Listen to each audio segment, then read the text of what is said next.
And second one, what are the oxidative stress, describe it impact on human health కనుక తీసుకుంటే మన బాడీలో free radicals అనేది unstable molecules and antioxidant మధ్య imbalance వచ్చినప్పుడు దాన్ని ఆక్సిడేటివ్ స్ట్రెస్ అంటారు.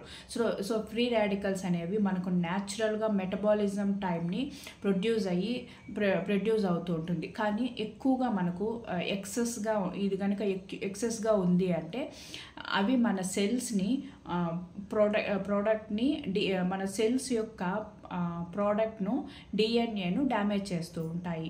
సో మన బాడీ పైన ఇవి ఎలా ఇంపాక్ట్ అవుతుంది అని కనుక చూసుకుంటే మన సెల్స్ని డ్యామేజ్ చేస్తూ ఉంటుంది. Pre mature ageing and cells అనేది డెత్ అయిపోతూ ఉంటుంది. సో ఇది ఎక్కువ increasing risk of diseases like cancers కావచ్చు, డయాబెటీస్ కావచ్చు, అల్జీమర్స్, హార్ట్ డిజీజెస్, వీక్నెస్ ఇవన్నీ ఉంటాయి. And weakness the immune system, మన బాడీలో ఫాస్ట్గా ఇన్ఫెక్షన్స్కు లోన్ అయిపోతూ ఉంటాం. Inflammations, long term oxidative stress బాడీలో నిత్యం ఎక్కువ వరకు ఇది కారణమవుతూ ఉంటుందన్నమాట. Thank you.